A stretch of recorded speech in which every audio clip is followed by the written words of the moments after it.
1 year நல்லா ரம்மில் சோக்கான இந்த plum கேக்குக்கான fruits எல்லாமே வச்சு சூப்பராக ஃபஸ்ட்டு பேட்ச் கேக் வந்து வீட்டுக்கு ரெடி பண்ணிட்டேன். இதில் உங்களுக்கு பார்க்கும்போதே தெரியும் அந்த கேக் பேட்டர் வந்துட்டு ரொம்ப கம்மியாக தான் இருக்கும். ஃபுல்லாக நம்ம வந்துட்டு அந்த நல்ல சோக்கான ஃப்ரூட்ஸ் போட்டு தான் இந்த ப்ளம் கேக் வந்து ரெடி பண்ணியிருக்கேங்க. இதோட கலருமே உங்களுக்கு பார்க்கும்போது தெரியும், செம்மையாக வந்துருந்துச்சுங்க. ஆனால் இது பேக் ஆகுறதுக்கு தான் ரொம்ப டைம் எடுக்குது. இன்னொன்று என்னென்னா, நம்ம ப்ளம் கேக் பேக் பண்ணிட்டுமே ஒரு 2 டேஸ் வெயிட் பண்ணினா தான், அது அப்படியே ஒரு 2 டேஸ் வச்சா தான் டேஸ்ட் வந்து இன்னுமே ரொம்ப நல்லாயிருக்கு. பேக் பண்ணின நெக்ஸ்ட் டே சாப்பிட்றத விட ஒரு 2 நாள் வச்சுட்டு அதுக்கப்புறம் சாப்பிடும்போது ரொம்ப நல்லா இருக்குங்க. இது ஃபுல்லாக நம்ம ஃப்ரூட்ஸ் தான் லோட் பண்ணியிருக்கோம். அதில் வேறு 1 வருஷம் நல்லா சோக்காகின ஃப்ரூட்டுங்கிறனால என்னென்ன ஃப்ரூட்ஸ் இருக்குங்கிறது எதுவுமே தெரியாது. ஏன்னா எல்லாமே கம்ப்ளீட்டாக ஒரே கலரில் தான் இருக்குது.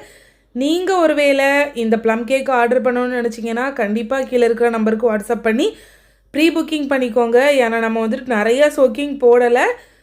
போன வருஷம் வீடியோ பார்த்தீங்கனாலே தெரியும், கம்மியாக தான் போட்டிருந்தோம். அது மட்டும்தான் அவைலபிளாக இருக்குது. அந்த 1 இயர் சோக் பண்ண ஃப்ரூட்டில் நீங்கள் ப்ளம் கேக் வாங்கணும் அப்படின்னு நினச்சிங்கன்னா கண்டிப்பாக கீழே இருக்க நம்பருக்கு வாட்ஸ்அப் பண்ணி ஆர்டர் ப்ளேஸ் பண்ணிக்கோங்க. பாய்.